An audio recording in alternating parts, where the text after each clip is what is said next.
Hey internet friends! The word entertainment can be traced back to Old French and Latin, with its roots meaning to hold and to keep someone in a certain frame of mind. And there's no greater annual entertainment event that captivates the masses quite like the big game. Professional football's annual ritual, the Super Bowl, has transformed from a mere championship game to an economic juggernaut and cultural force. Garnering more viewership than any measly presidential debate. Every year, friends and family gather around the television to watch the big game. The most die-hard fans cheering for the team they view as an extension of themselves, and the most lukewarm viewers just watching for the commercials. While this one moment a year serves as the most universal shared cultural experience across the United States, the masses are, by and large, unaware that it's not just a football game being played out on America's greatest stage. That's why today we are going to discuss the dark history of the Super Bowl.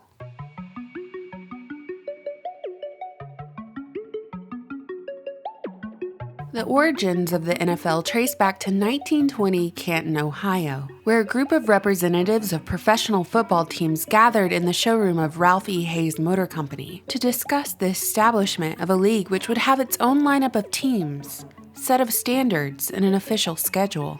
At the age of 33, Olympian pro athlete and coach Jim Thorpe became the head of the American Professional Football Association, and the association adopted the National Football League title 2 years later. Sounds like pretty wholesome beginnings, right? Well, let's take a closer look, shall we? Though the NFL has historically denounced any public affiliation with gambling at the risk of taking the integrity away from the sport itself, the league's very foundation was built off illegal and legal gambling proceeds. Charles Bidwell, well-known racetrack owner and gambler with famous ties to Chicago mobster Al Capone, used his proceeds from horse betting to purchase the Chicago Cardinals, now the Arizona Cardinals. The same tale can be relayed for Art Rooney, who bought the Steelers franchise in 1933. Tim Mara, the founder of the Giants, was a bookie at the time of purchase, and the owner of the Cleveland Browns, Arthur McBride, was the former head of the mob's gambling news service, otherwise known as the Continental Racing Wire. With the exception of the Cleveland Browns, all of the aforementioned franchises are still owned by the same families. Over the decades, the NFL absorbed the teams of rival leagues, establishing itself as a monopoly over the professional football world. Well, until the 1960s, when the American Football League gave the NFL a run for its money. The result? The first Super Bowl. The Super Bowl of 1967 started out as a championship game between the NFL and the AFL, and the term Super Bowl was coined by Lamar Hunt, founder of the AFL, who allegedly got the term from his children, who were playing with a bouncy ball toy called a Super Ball. Again, what a wholesome tale on the surface. Let's dive a little deeper.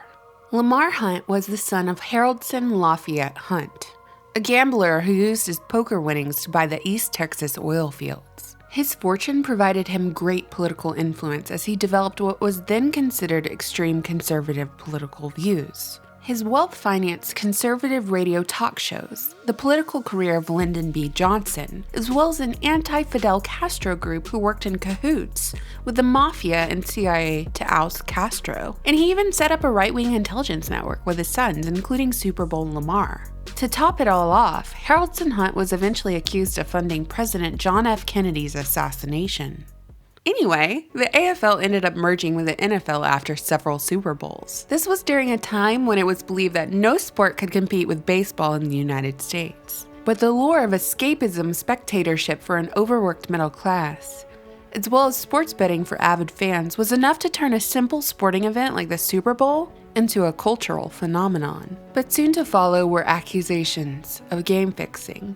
And these rumors were only amplified when the public learned about two of the NFL's top players, who were suspended for the 1963 season on accusations of illegal betting and gambling associations. Though it should be noted that they were both reinstated a year later and went on to have successful careers. How about that?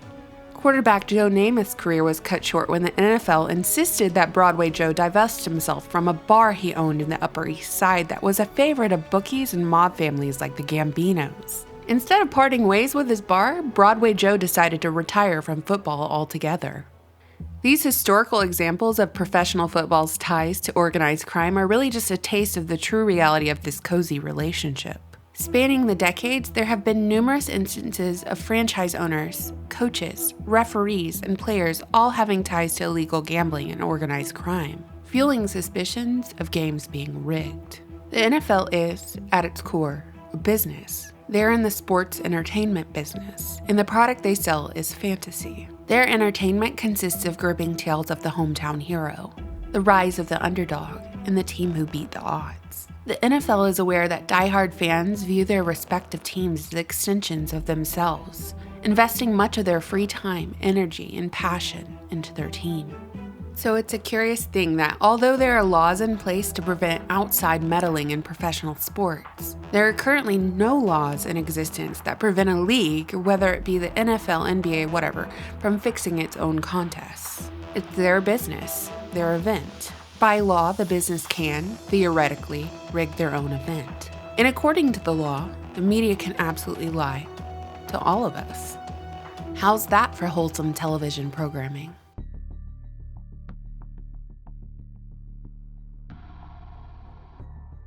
The price of a 30-second Super Bowl ad in 1967 was $42,500. Today, the price of a 30-second Super Bowl ad is just north of $5 million. While some of the most memorable Super Bowl ads include Joe Namath's Noxzema ad and Coca-Cola's Have a Coke and Smile commercial, it wasn't until 1984, ironically, that Super Bowl ads became their own genre. That was when Hollywood filmmaker Ridley Scott produced a high-budget television ad to debut Apple's personal computers during the big game. And the outcome was a 60-second cinematic commercial inspired by George Orwell's 1984, in which the rebel heroine, running through a society of conformity, launched a big ol' sledgehammer right at the projection of Big Brother, only to reveal a white light that introduced Macintosh. Apple's 1984 really set the trend for corporations to up their marketing game during the Super Bowl, which resulted in garnering viewership from individuals who didn't give a dang about football.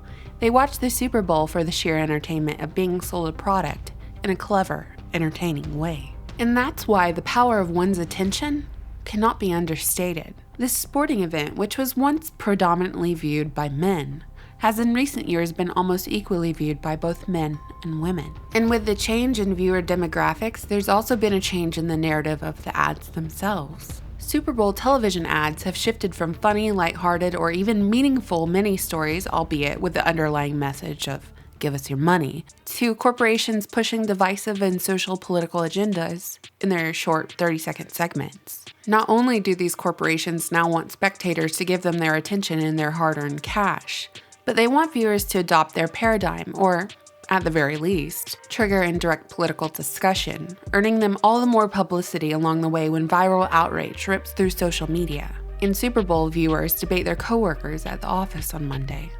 It's quite a trick, one that most are not aware of. The corporate marketing techniques that not only prompt subliminal impulses to act on the unconscious, but also prepare and condition individuals to turn against their neighbor on largely manufactured issues. So that which was once united can be divided, redirected, and conquered.